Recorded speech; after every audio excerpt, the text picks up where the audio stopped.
ini kita akan membahas episode tentang masalah kesehatan berbasis lingkungan bersama saya, Dea Putri Utami, yang akan memandu perbincangan kita pada hari ini.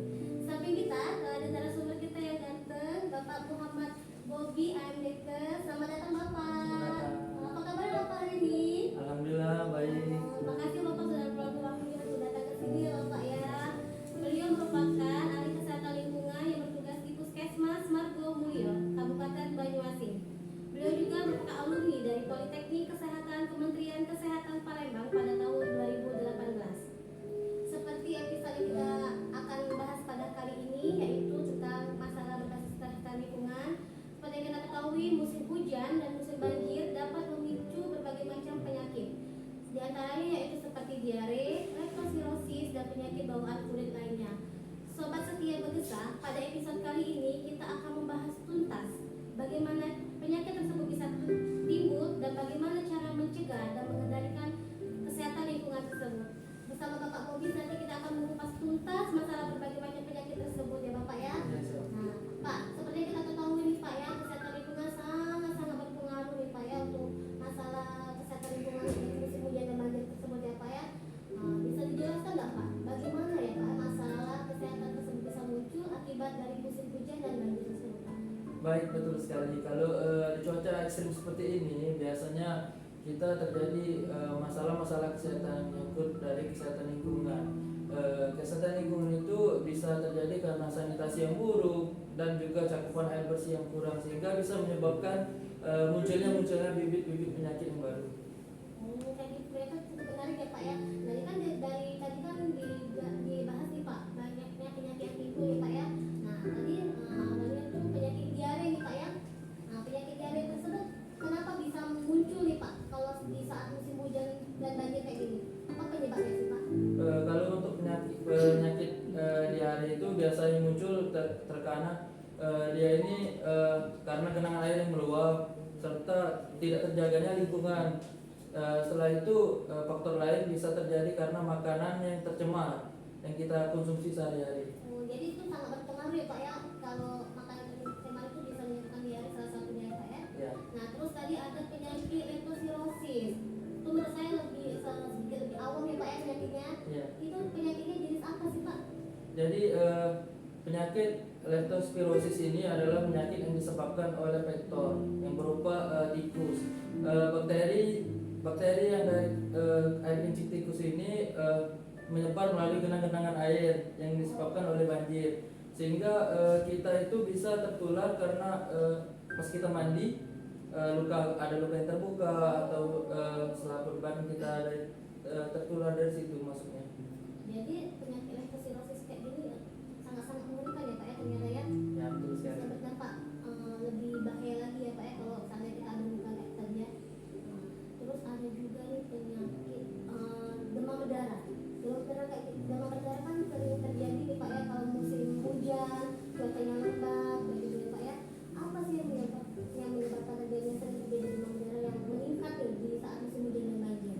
Jadi penyakit demam berdarah itu diakibatkan oleh vektor yang bernama nyamuk Aedes aegypti. Jadi nyamuk ini berkembang biak pada saat musim hujan dan banjir, seperti sekarang ini. Iya, sekarang ini kan di musim hujan dan banjir ya, banyak sekali kasus demam berdarah yang meningkat ya Pak ya. Terus kalau seandainya dari kesehatan lingkungannya nih Pak, gimana sih caranya kita biar terhindar dari penyakit demam berdarah tersebut? Untuk menghindari atau mengurangi perkembangbiakan dari penyakit demam berdarah, yaitu dengan cara yang pertama itu bisa menguras tempat penampungan air, yang kedua itu menutup tempat penampungan air bersih, yang ketiga mendaur ulang, dan keempat itu bisa pemberantasan sarang nyamuk yang ada di rumah kita. Kalau kayak penyemprotan nyamuk yang biasa di lingkungan itu bisa juga kan ya Pak ya? Ya, bisa. Nah itu lebih efektif juga atau gimana? Untuk lebih efektif itu biasanya kita untuk menggunakan bahan-bahan alami, seperti kita harus menyemprot rumah kita 3 kali sehari. Terus menggunakan apa Pak? Nah, bahan kayak baygon kayak gitu ya? Ya, bisa juga dengan kalau yang lebih baik lagi kita menggunakan obat nyamuk elektrik bisa. Body lotion yang berbau-bau apa tuh? Minyak aksiri atau lavender bisa. Itu bisa salah satu bisa mencegah ya Pak ya. Nah selain jelasin nih sama Bapak Bobi nih macam-macam penyakitnya ya, salah satunya diare, leptospirosis, ada penyakit bawaan kulit nih Pak. Nah biasanya kan saat musim hujan dan banjir kayak gini kan sering nih gatal-gatal nih ya timbul ya kayak gitu ya Pak ya. Nah apa aja sih Pak jenis-jenisnya penyakit kulit itu yang biasanya timbul akibat dari musim hujan kayak gini? Nah itu tadi kan kalau misalnya penyakit kulit itu biasanya yang sering kita temui itu gatal-gatal yang pertama, yang kedua itu dermatitis, penyakit yang seperti itu karena cuaca ekstrim seperti ini sangat mempengaruhi kondisi kulit kita kalau kita tidak menggunakan air bersih yang tercukupi setiap harinya. Jadi kita tuh benar-benar harus mencari air yang bersih kayak tadi ya Pak ya, biar kulit kita tidak dari penyakit gatal-gatal tadi. Iya. Nah kalau seandainya nih sudah nih kita tadi kan bahas berbagai macam penyakit nih Pak ya. Nah terus cara mencegahnya gimana Pak? Cara mencegah terus menjaga lingkungan kita biar kita terhindar dari penyakit-penyakit tadi. Cara mencegahnya yang pertama kita bisa memperbaiki kualitas lingkungan kita. Yang kedua itu cakupan air bersih kita itu harus terpenuhi setiap harinya. Dan yang ketiga bisa kita itu makanan-makanan bergizi setiap hari seperti itu. Jadi sama-sama terpengaruh dari segi makanannya ya Pak ya. Kalau kita makan makanan yang bergizi tadi juga bisa membentengi tubuh kita kayak gitu ya Pak ya. Benar kan Pak ya? Iya, betul. Terus itu kalau seandainya nih udah terjadi masalah kesehatan nih di seseorang, bagaimana cara kita mengatasinya Pak? Untuk pertama kalau kita mengalami sakit itu kita harus ke klinik terdekat atau pusat kesehatan masyarakat yang ada di daerah kita. Jadi kita itu harus memeriksakan kita ini terkena sakit apa, nanti ditangani oleh pusat kesehatan masyarakat terdekat dengan cara yang telah dianjurkan oleh dokter yang telah memeriksa kita gitu. Jadi dari ternyata kesehatan lingkungan ini sangat-sangat penting ya Pak ya, bukan yang kita anggap remeh kayak gitu ya Pak ya, karena dari menjaga kesehatan lingkungan ini kita juga bisa terhindar dari berbagai macam penyakit tadi ya Pak ya. Ya. Nah, terus itu sobat Begesah dimanapun Anda berada tetap stay tune di acara Begesah kita hari ini ya. Dan Bapak Bobi tadi sudah membahas tentang berbagai macam penyakit yang timbul akibat dari kesehatan lingkungan tersebut. Terus juga dia tadi sudah membahas kupas tuntas tentang bagaimana cara mencegah, bagaimana cara menjaga kesehatan lingkungan tersebut ya Pak ya. Ya. Terus juga apalagi nih Pak tips-tipsnya nih dari segi kesehatan lingkungan untuk kita menjaga kesehatan lingkungan kita yang baik. Tipsnya yang pertama kita itu harus menjaga kesehatan di lingkungan di rumah kita dahulu. Yang kedua itu tadi yang saya bilang cakupan air bersih kita itu harus tercukupi setiap harinya. Dan yang ketiga kita itu harus memenuhi asupan gizi kita yang baik seperti makanan-makanan yang sehat, makanan bergizi dan sayuran yang baik untuk tubuh kita. Oke, terus Pak dari segi air nih kan banyak di desa-desa nih ya Pak ya, airnya tidak memadai kayak gitu kan, yang kurang itu gimana ya Pak ya untuk masalah penyakit kulitnya kayak gitu. Nah, Apa dari segi kesehatan lingkungannya untuk mengatasi masalah air itu gimana ya Pak ya? untuk masalah air yang ada di desa-desa itu sebenarnya sudah menjadi masalah dari pemerintah dan sekarang itu sudah digiatkan untuk pemenuhan kebutuhan air bersih itu sangat dikedepankan sekarang ini. Jadi untuk mencegah penyakit-penyakit yang ditularkan melalui air tadi begitu. Kayak gitu ya Pak ya. Jadi dari kita juga harus kolaborasi nih dari dinas kesehatan, dari lingkungan kesehatannya sama kita yang ada di desa-desa kayak gitu ya, biar kita menyediakan air yang bersih sehingga tetap terjaga lingkungan kesehatan di desa-desa tersebut ya Pak ya. Ya.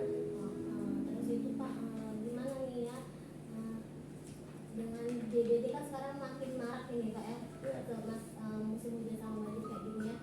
Gimana nih udah karena DBD tadi kita biar mencegah tidak terjadi lagi, bisa kena DBD lagi kayak gitu. Ya ada beberapa cara yang setelah saya sebutkan tadi nanti.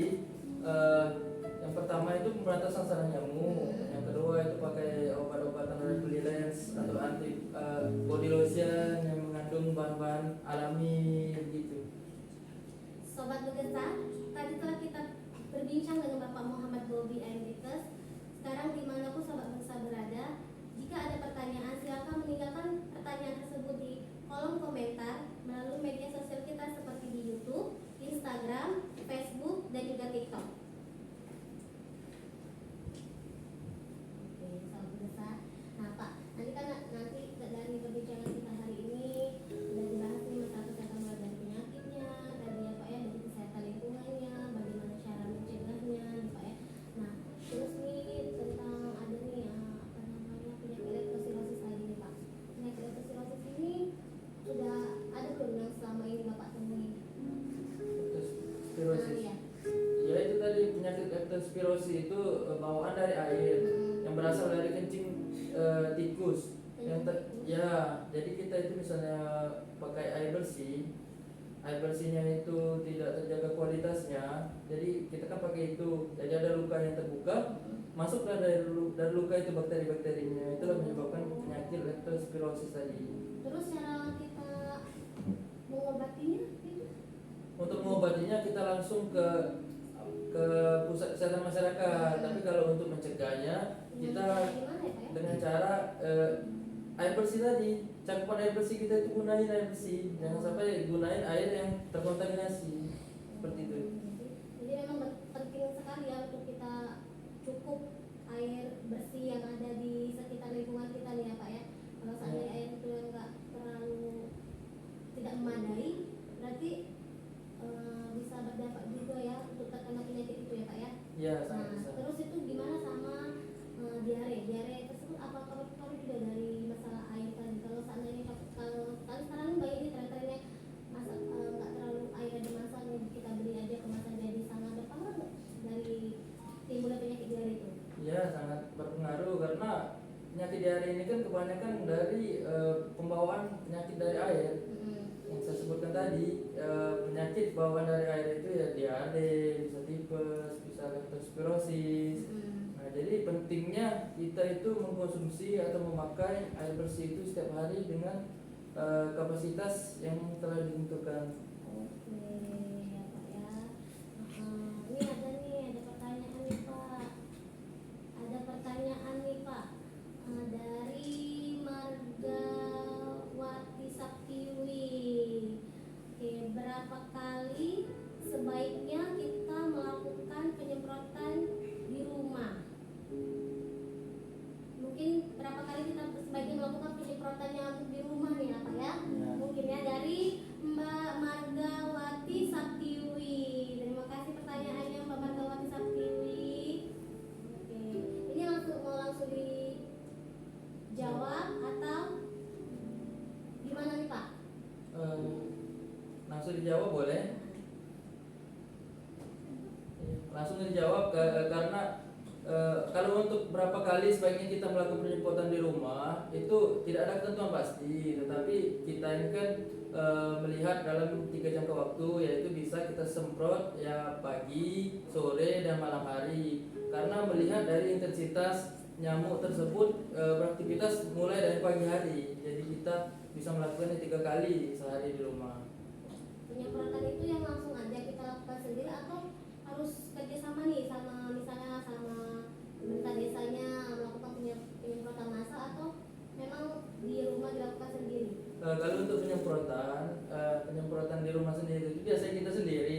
Itu kita bisa kan pakai bahan-bahan alami yang pertama tadi. Bisa juga kita pakai bahan dari elektrik, ada kan yang colokan elektrik. Oh, kayak obatnya bu elektrik kayak gitu Iya. ya Pak ya? Oh, itu salah satunya ya? Ya. Tapi nggak bahaya kok kalau kita pakai penyemprot nyamuk yang kayak baygon kayak gitu? Oh, kalau itu kan merek olehnya. Oh, kayak penyemprotan nyamuk kayak cair kayak itu nggak boleh ya? Ya, sebaiknya kita gunakan bahan-bahan alami, misalnya menanam tumbuhan-tumbuhan alami yang bisa mengusir nyamuk di dalam rumah seperti itu. Kayak tumbuhan lavender kayak itu bagus ya Pak kalau kita tanam di rumah ya? Ya, betul sekali. Oke. Sobat setia berkesan, jika ada yang ingin kembali bertanya bisa tinggalkan pertanyaannya di kolom komentar. Bisa melalui media platform sosial media kita seperti YouTube, IG, TikTok, dan Facebook. Oke, ada lagi nggak ya pertanyaannya ya?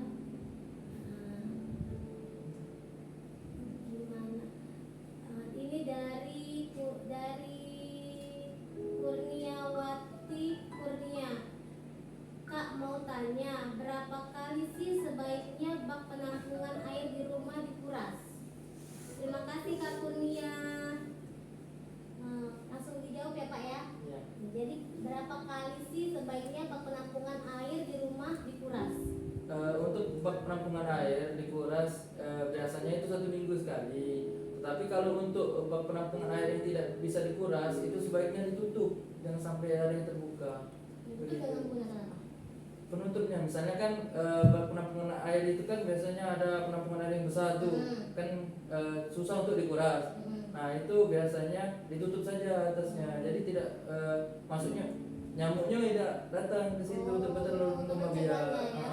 Kalau untuk berapa kalinya di rumah untuk yang kita pakai sehari-hari 1 minggu satu minggu sekali cukup. 1 minggu sekali cukup ya. Ini ada lagi nih Pak pertanyaan dari Mbak Vivit _Novianti 20. Gimana cara kita melihat air bersih yang layak untuk diminum Pak? Terima kasih ya Mbak Vivit pertanyaannya. Langsung dijawabin sama Bapak Bobi. Boleh. Kalau untuk air bersih, saya tekankan sekali lagi, kalau untuk air bersih itu tidak boleh langsung untuk diminum. Jadi harus diolah dulu atau dimasak. Jadi air siap minum itu bukan air bersih tapi air minum. Air kayak air mineral kayak gitu ya? Iya, seperti itu. Jadi kalau seandainya air yang di rumah itu harus kita Masak terlebih masak dahulu, diolah terlebih dahulu. baru bisa diminum ya, baru bisa layak minum ya. Nih, satu lagi ya Pak ya, ada pertanyaan satu lagi ya dari Mbak Destiati. Bapak maaf mau nanya, apakah abate boleh digunakan pada air yang akan dijadikan air minum? Terima kasih ya Mbak Gesti atas pertanyaannya, nanti dijawab sama Bapak Bobi. Jadi kalau untuk penampungan air minum kita di rumah jangan sampai dimasukin bubuk abate, karena bubuk abate ini kan berasal dari bahan kimia. Takutnya dari bahan kimia ini terakumulasi menjadi penyakit di dalam tubuh kita. Jadi untuk bubuk abate ini sebaiknya kita gunakan untuk kegunaan air bersih, yaitu mandi, cuci, kakus, seperti itu. Jadi kalau untuk air minum jangan sampai dimasukin bubuk abate. Tidak disarankan ya Pak ya. Ya. Ini ada juga nih pertanyaan dari Dr. Rizal. Dr. Rizal nih mau tanya Pak, untuk sumber air bersih di wilayah perairan dari penampungan air hujan, bagaimana triknya agar penampungan air hujan tidak menjadi sumber sarang nyamuk, dan apakah air hujan masuk dalam kriteria air bersih? Terima kasih ya Dr. Rizal ya atas pertanyaannya, menarik sekali nih. Ya, betul. Loh, Pak. Karena di desa-desa itu kan susah ya buat penampungan airnya, terus sumber air bersihnya juga seperti kita tahu sulit sekali ya Pak ya. Nah, gimana ya Pak? Jadi begini, kalau di desa itu kan biasanya penampungan air hujan itu kan terbuka, seperti penampungan air yang ember yang besar. Nah itu agar tidak menjadi sarang nyamuk atau tempat berkembang biaknya nyamuk itu setelah hujannya berhenti harus ditutup, dan setelah ditutup itu 1 minggu sekali itu wajib kita kuras. Oh, jadi kalau pas hujan itu kita buka dulu, terus Iya. nanti ditutup ya, terus baru kita kuras ya. Betul. Baru diolah tadi jadi air minum tadi ya. Biar tidak jadi bintik-bintik nyamuk ya di situ ya.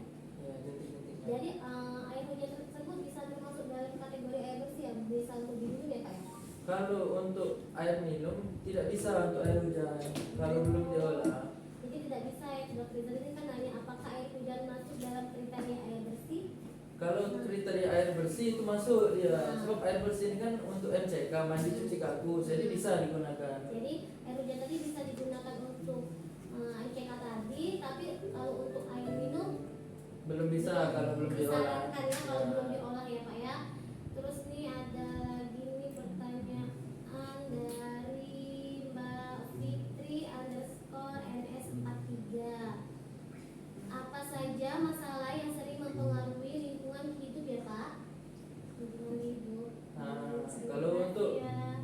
kalau untuk apa saja masalah yang sering mempengaruhi lingkungan hidup, biasanya penyakit yang melalui lingkungan itu ada 4. Yang pertama penyakit pembawaan air. Pembawaan air itu yaitu diare, tipes, seperti itu. Dan yang kedua itu penyakit dari vektor. Vektor itu dari kencing tikus, dari malaria, dari nyamuk DBD. Dan ketiga bisa terkena penyakit kulit yang gatal-gatal tadi. Bisa. Yang keempat itu bisa ISPA. ISPA itu infeksi saluran pernapasan akut dan asma yang diakibatkan oleh cuaca ekstrim. Baik. Oh, jadi bisa juga ya kalau sama ISPA ya Pak ya. Ini ada lagi nih dari banyak sekali ya pertanyaan kita ya Pak ya. Seperti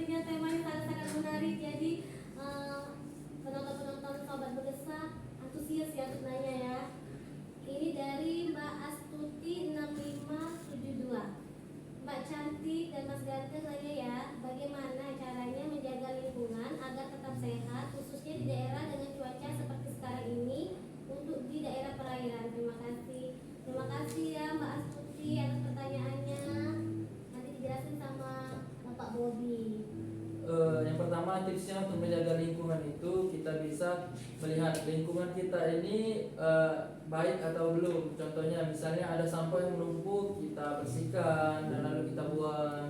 Dan untuk cuaca yang sekarang ini kan musim banjir, musim hujan, jadi pentingnya kita itu menutup semua cakupan air bersih yang kita tak ada dari air hujan misalnya, ditutup dan dibersihkan minimal 1 minggu 1 kali, gitu tipsnya. Jadi dari peserta lingkungan nih Pak ya, terima kasih ya Sobat Setia Berdesah, sudah banyak sekali pertanyaannya, sepertinya bagus sekali ya tema kita hari ini Pak ya.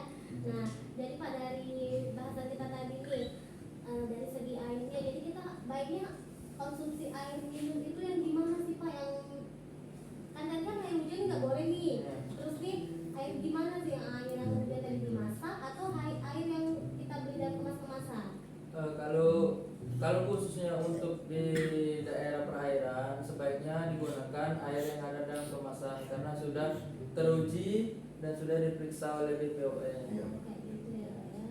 Nah terus ini kalau seandainya akses untuk mendapatkan air bersih kan susah nih Pak ya. Nah kan bisa nimbulin berbagai macam penyakit nih, kayak gatal-gatal kayak tadi. Ada nggak cara mencegah biar air tersebut bagus nih untuk digunakan untuk masak, nyuci, untuk mandi? Baik. Di daerah perairan agak-agak susah nih Pak ya airnya ya. Baik, kalau untuk air bersih tadi, misalnya air kotor mau dijadikan air bersih, kita harus olah terlebih dahulu. Minimal itu ada filtrasi namanya. Filtrasi, jadi penjernihan air yang menyangkut bersih atau tidak dulu airnya. Di setiap desa tuh ada alat filtrasinya atau gimana? Biasanya kalau untuk alat filtrasi biasanya mandiri ya kalau untuk di desa, karena alat filtrasi ini kan membutuhkan biaya sendiri-sendiri biasanya, jadi untuk masing-masing di setiap rumah biasanya. Selain alat filtrasi tersebut, ada nggak secara alaminya kayak gitu kan, kalau alat filtrasi kan itu cukup mahal nih kan Pak ya. Nah bisa yang digunakan untuk di rumah-rumah kayak gitu. Kalau cara gimana ya Pak ya biasanya? Baik, kalau misalnya untuk cara alami dan yang murah itu bisa kita gunakan alat filtrasi yang sederhana, contohnya menggunakan pasir, koral, dan juga arang, bisa juga serabut kelapa, itu dimasukin dalam satu drum. Oh jadi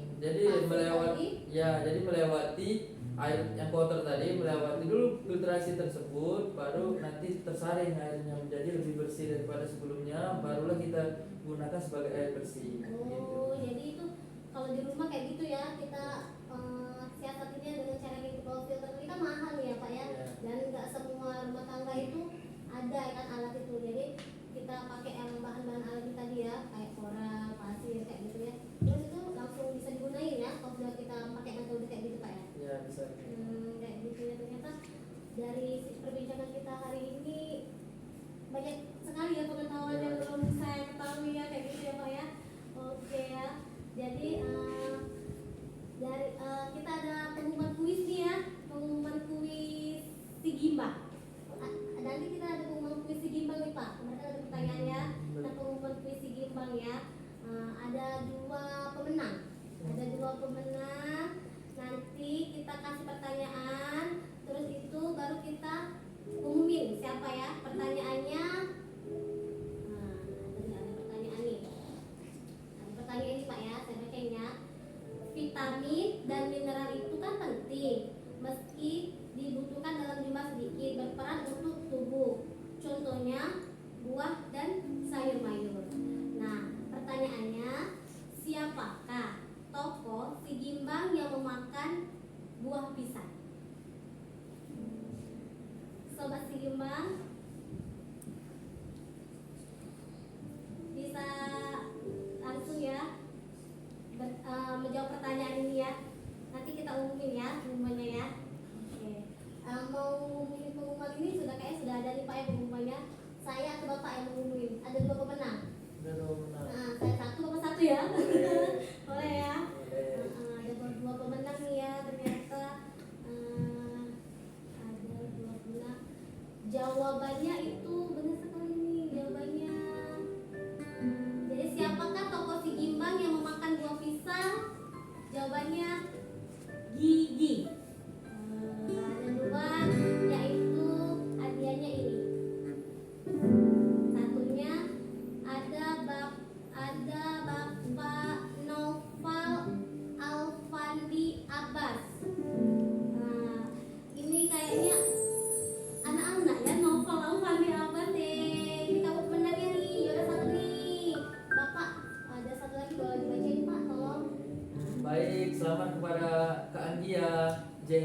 Aidan Nah, ini sebagai antara pemenang kita. keduanya.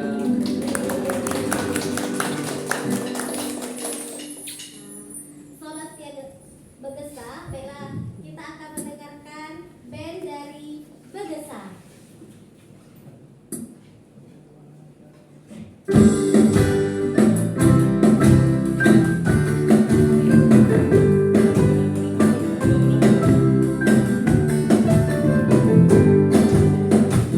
Begini kasih mencari hujan kemana-mana, asalkan suka, tiada orang yang melarang.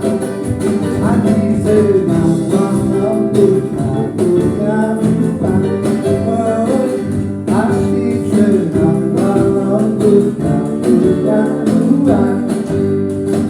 Apa susahnya hidup bujana, setiap hari hanya bernyanyi, tak pernah hatinya bersedih. Hati senang walaupun tak punya uang. Oh, hati senang walaupun tak punya uang.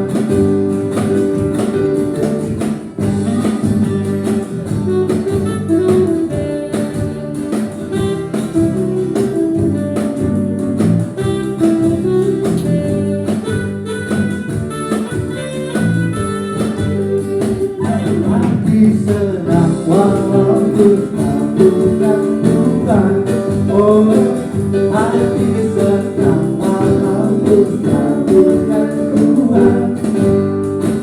Begini nasib jadi pujana kemana-mana, asalkan suka, tiada orang yang melarang. Hati senang walaupun tak punya uang. Oh, hati senang walaupun tak punya uang. Oh, hati senang walaupun tak punya uang. Oh, hati senang walaupun tak punya uang.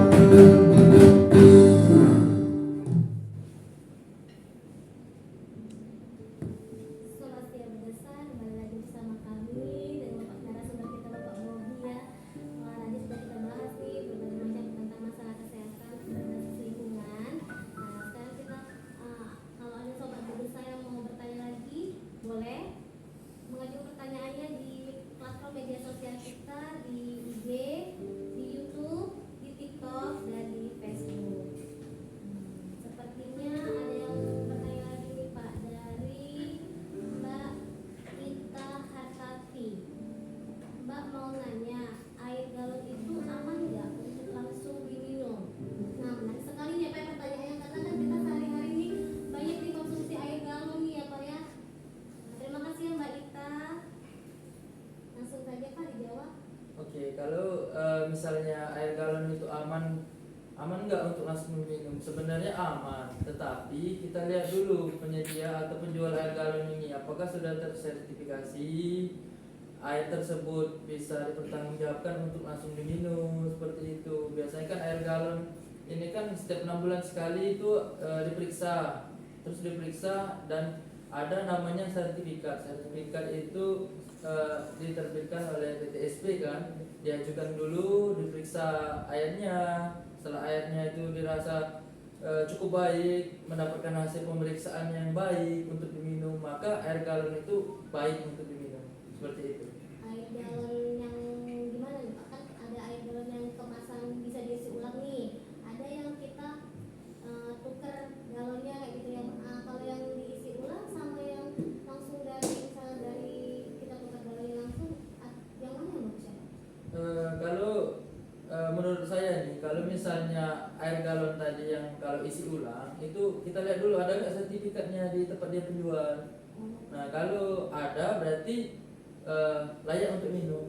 Tapi kalau misalnya mau beralih ke contoh galon tukar, lihat lagi galonnya apakah sekali pakai, apakah dia ini galonnya tukar atau bisa kan beberapa merek kan itu ada satu kali pakai, Iya. ada yang tukar menukar kan. Iya, Nah, kita bawa dulu ya, terus nanti diisi ulang lagi ada yang tukar kan. nah, biasanya saya menyarankan untuk yang sekali pakai, yang galon sekali pakai, karena kita kan nggak tahu kalau misalnya galon isi ulang itu prosesnya di mana, pengantarannya apa, banyak sekali bisa mencemari dari air tersebut.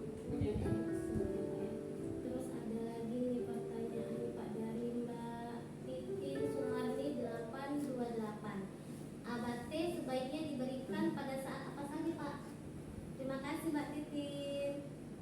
Jadi ABATE ini sebaiknya diberikan pada saat musim hujan seperti ini, karena kan ABATE ini terkhusus untuk mematikan atau meminimalisir dari perkembangan nyamuk Aedes aegypti tadi di penampungan air. Jadi pada saat banjir dan musim hujan cuaca ekstrim seperti ini. Biasanya ABATE itu kita dapatin di mana? ABATE itu biasanya dapat dari pusat kesehatan masyarakat terdekat, tapi kan biasanya kan anggaran dari obat tersebut terbatas. Jadi kita penuh kesadaran diri sendiri bisa langsung membeli obat tersebut. Oh, ABATE berarti bisa kita dapatin di kayak di tempat-tempat penjualan obat itu ya Pak? Bisa ya? Bisa. Ada lagi nih pertanyaan dari Mbak Rosiana _. Terus cara untuk menghindari penyakit leptospirosis gimana ya Pak? Nah, caranya Ya, untuk Mbak Rosiana. caranya untuk menghindari penyakit tersebut bisa dengan cara menggunakan air bersih yang layak pakai. Jangan sampai kita menggunakan genangan-genangan air hujan atau genangan-genangan air banjir seperti itu yang bisa bakteri tersebut memasuki tubuh kita gitu. Soalnya tadi kan kalau leptospirosis tadi kan penyakit yang dari air tadi kayak kena hewan-hewan kayak gitu ya Pak ya. Jadi bisa kalau misalnya kita buka tadi bisa tercemar ke kita ya. Ya. Bakteri yang masuk ke kita jadinya kita terserang penyakit tersebut ya Pak ya. Ya betul. Oke, terima kasih. Pertanyaannya sangat-sangat menarik ya Pak ya. Banyak sekali pokoknya pertanyaan ini dari Mas Fatim. Dari Mas Fatim casting 95. Assalamualaikum. Waalaikumsalam Pak Cantik kakak ganteng. Mau nanya dong apa saja penyakit yang dapat disebabkan oleh air bersih yang terkontaminasi? Nah, pertanyaan ini bagus sekali menyangkut kesehatan lingkungan. Jadi untuk penyakit apa saja yang ada di bisa tertular melalui air. Yang pertama itu penyakit diare, yang kedua itu tipes, yang ketiga itu leptospirosis tadi. Begitu. Terus yang tadi ya yang dijelasin Bapak tadi ya. Ya, Ada betul. berbagai macam penyakit itu salah satunya tuh leptospirosis tadi ya. Nah, leptospirosis tadi sudah dijawab nih sama Bapak. Terus nih ada pertanyaan lagi dari Mbak Sriyanti. Assalamualaikum, mau tanya Mbak, bagaimana kita menyikapi perilaku jajan anak sekolah? Karena kalau di rumah kita kan bisa mengawasinya. Karena kadang banyak anak sekolah pulang sekolah mengeluh sakit perut. Gimana nih, Pak? Baiklah. Nah, ini kayaknya kalau di sekolah kan banyak jajan es, mungkin kayak gitu Pak, jajan es, jajan makan makanan yang di sekolah kan nggak kita kontrol ya. Mungkin dari situ anak-anaknya bisa sakit perut. Nah, untuk biasanya anak-anak itu jajan sakit perut itu karena jajanan-jajanan yang dibeli anak-anak tersebut biasanya mengandung bahan-bahan kimia. Yang kedua, bisa jadi makanan tersebut sudah tercemar oleh penyakit, contoh misalnya dihinggapi lalat itu tadi, atau terkena kecoa, atau dihinggapi oleh kecoa tadi.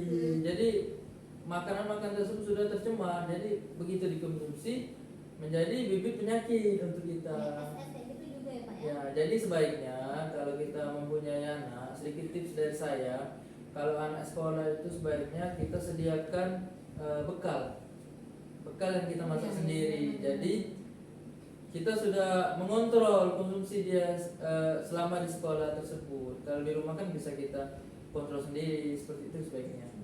Jadi sangat menariknya pertanyaan dari Mbak Fatin tadi ya. Jadi kalau saya yang punya anak nih, jadi dibawain bekal, jadi kita lebih tahu makanan apa yang anak kita konsumsi.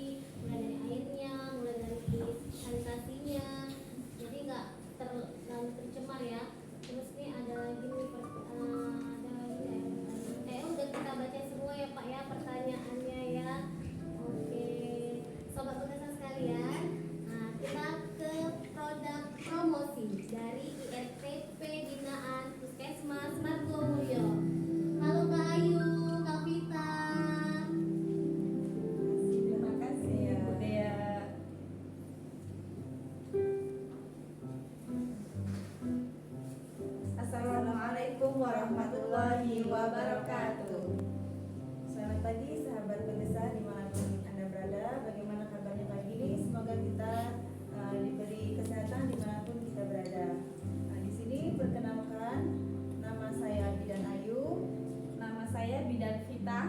Kami dari Puskesmas Margomulyo. Di sini kami akan mempromosikan produk-produk dari desa di wilayah kerja Puskesmas Margomulyo. Oke, yang pertama yaitu ada jamu kunyit asam. Oke, jamu kunyit asam ini banyak sekali memiliki manfaat. Yang pertama yaitu diantaranya ada menyegarkan tubuh, terus menyehatkan badan, juga bisa mengurangi bau badan, bau mulut juga bisa. Kemudian masih ada lagi apa Ibu Ayu? Kemudian untuk mengurangi tidak nyaman kepada perut seperti kembung, kemudian untuk membantu menurunkan berat badan, jadi yang diet disarankan untuk meminum jamu ini. Kemudian untuk mengurangi konstipasi. Oke. Selain itu juga kita ada salah satu produk olahan ikan dalam berbentuk kerupuk, yaitu kerupuk kembang ikan. Di sini kita ada berbagai bahan-bahan yang komposisi dari ini, ada ikan, kemudian ada bahan-bahan tambahan lainnya. Sudah dijamin rasanya gurih. dan Kemudian yang pasti mantap. Kemudian ada kue rangin. Kue rangin ini terbuat dari kelapa, ada juga dari komposisinya yaitu ada ketan, ya, ada juga garam dan juga gula. Jadi rasa dari kue rangin ini lembut, gurih dari kelapanya, kemudian manis dari kandungan gulanya. Oke, yang selanjutnya ada Kita ada keripik talas. Keripik talas ini kita ambil dari desa Margorukun di wilayah kerja Puskesmas Margomulyo. Sudah dijamin ya, rasanya gurih karena ini memang yang original, jadi rasanya gurih, renyah, dan sudah pasti enak. Oke.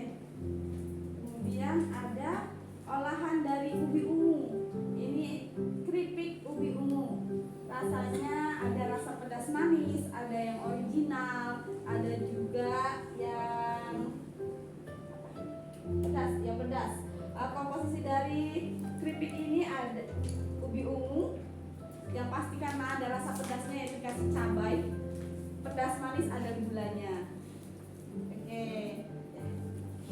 Sekian promosi kami di ruang kisah ini. Oh ya, untuk selanjutnya kita ada APE yang berisi tentang ada ular tangga, kemudian ada monopoli, dan ada buku cerita bergambar. Buku cerita ini ada yang beragam makanan bergizi dan juga aktivitas fisik. Oke. Untuk bisa kita order di promosi lewat Puskesmas Margomulyo atau Dinas Kesehatan Banyuasin. Dinas Kesehatan Kabupaten Banyuasin. Oke, terima kasih. Atas perhatiannya kami ucapkan wabillahi taufiq wal Hidayah. hidayah. Wassalamualaikum warahmatullahi wabarakatuh. Kami kembalikan lagi ke Ibu Dea. Silakan Ibu Dea. Terima kasih ya Kak Ayu, Kak Vita, bagus sekali nih dari binaan Puskesmas Margomulyo. Banyak sekali ya, ada keripik, ada jamu, ada kue, terus juga ada dari dinas kesehatan yang ada permainan si Gimbal ya. Oke, kita kembali lagi sama narasumber kita Bapak Bobi ya, Bapak Bobi ya. Dan tadi kita sudah dengar ini Pak, banyak sekali nih produk-produk binaan dari Puskesmas Margomulyo ya Pak ya. Nah, terus itu balik lagi kita ke topik tentang kesehatan lingkungan ya Pak ya. Seperti kita bahas tadi kan salah satunya ada penyakit ISPA ya Pak ya. Kenapa ya Pak ya penyakit ISPA? Kalau kita pikir-pikir kan penyakit ISPA ini nggak berpengaruh nih dari musim hujan dan musim banjir nih Pak ya. Biasanya kan dari debu-debu nih. Kenapa ada juga yang timbul penyakit ISPA ini saat musim hujan nih? Jadi penyakit ISPA itu bukan terkena karena hanya dengan debu atau asap. Jadi bisa juga dengan suhu yang meningkat drastis, kelembapan di dalam rumah, ventilasi yang kurang, rumah kurang sehat. Itu bisa menyebabkan kita infeksi saluran pernapasan akut. Oh, jadi bukan karena yang kita tahu kan selama ini kan kalau sana debu nih musim kemarau nih pasti angka ISPA-nya yang meningkat ya. Ternyata enggak ya, ternyata kalau musim hujan di cuaca yang lembab juga bisa menyebabkan penyakit ISPA ini ya Pak ya. Ya. Nah, terus juga bagaimana nih Pak cara kita untuk menjaga lingkungan di rumah kita tersebut kalau anak-anak nih kan sering terkena ISPA. Gimana ya Pak caranya tipsnya untuk di rumah biar anak-anak tidak terkena ISPA? Baik, pertanyaannya bagus sekali. Jadi untuk menghindari ISPA pada anak-anak, yang pertama kita itu harus memperhatikan rumah kita terlebih dahulu. Yang pertama ventilasi, bagaimana kelembapannya, kebersihannya, serta cahaya yang masuk dari luar agar banyaknya cahaya yang masuk dari luar bisa membunuh bakteri secara alami. Oh, Seperti itu. dari gitu ya Pak ya. Terus itu ada nggak makanan kayak gitu yang berpengaruh dari kalau terkena ISPA kayak itu? Ada nggak ya? Kalau makanan berpengaruh sebenarnya tidak ada, tetapi kalau ingin menghindari dari ISPA sebaiknya tadi minum vitamin yang sehat dan makan makanan bergizi seperti itu. Oke. Nah, terus menarik sekali ya Pak ya. Ada oke Pak, lanjut lagi kita ke pertanyaan nih Pak. Kayaknya masih ada yang ingin bertanya nih ya. Masih banyak pertanyaan ya kayaknya ini salah satu dari Bapak Muhammad Wijaya. Assalamualaikum, izin bertanya bagaimana cara kita menilai air itu baik atau bersih? Apakah air yang jernih itu sudah termasuk aman? Makasih ya Bapak Muhammad Wijaya, pertanyaannya sangat menarik sekali. Nah, untuk kategori air itu, yang pertama kita itu harus lihat fisik. Yang fisik itu kan warna.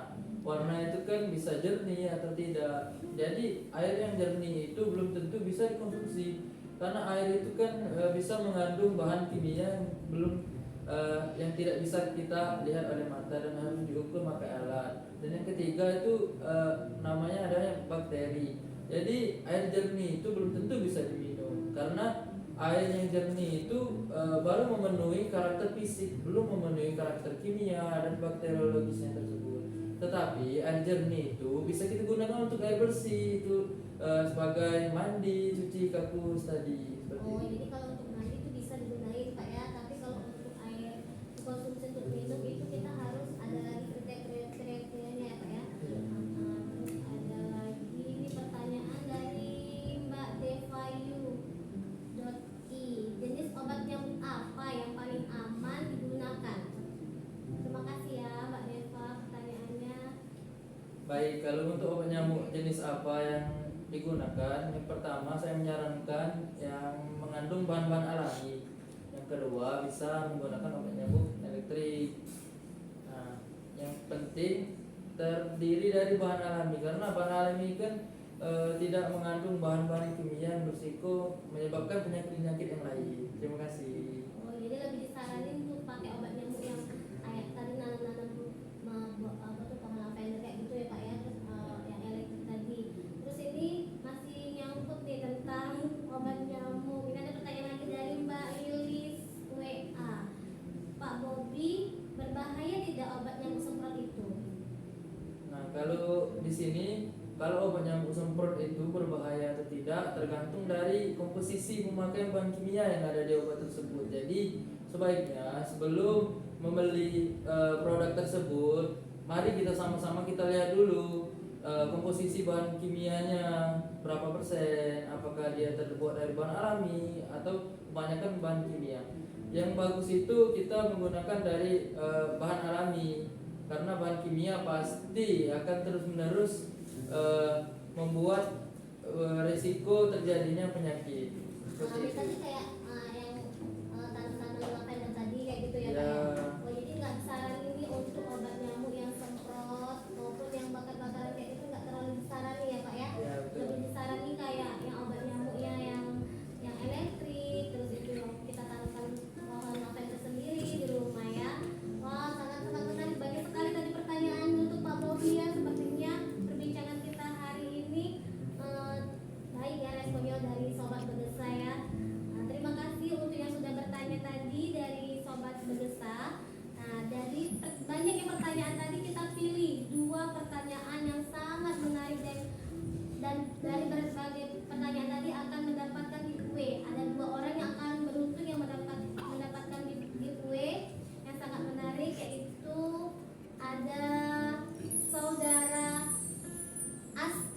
Satu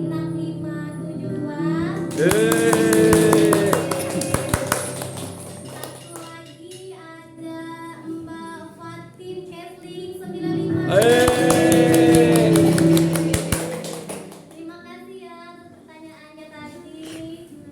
Baiklah, dari perbincangan kita hari ini, Pak Bobi sudah mengupas tuntas bagaimana masalah kesehatan lingkungan, mulai dari bagaimana kita mencegahnya, bagaimana cara kita menjaga lingkungan yang sehat, penyakit apa saja yang mungkin timbul akibat musim hujan dan banjir tersebut. Maka sobat Begesa sekalian, dimanapun Anda berada, tetap menjaga kebersihan, tetap menjaga kesehatan, dan tetap menjaga lingkungan kita agar terhindar dari berbagai macam penyakit.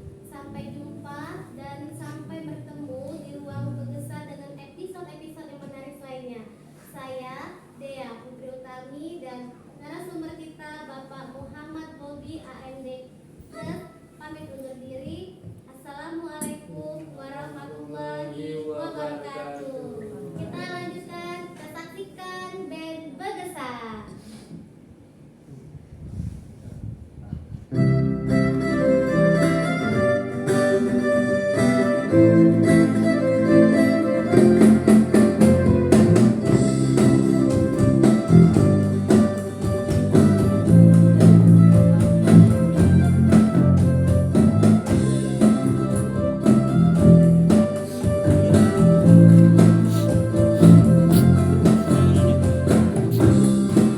Biarkanlah diri ini untuk mencoba mendekatimu, mendekati indahnya dirimu, dirimu yang hadir di mimpiku.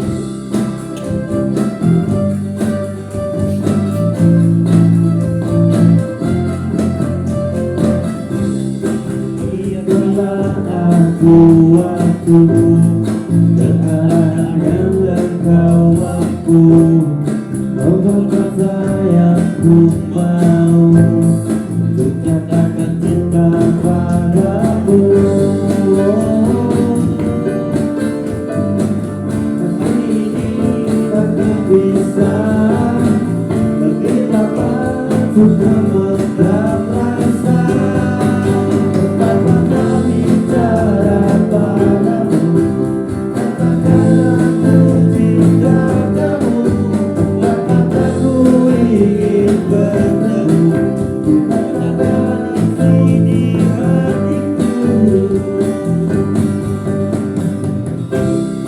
berikanlah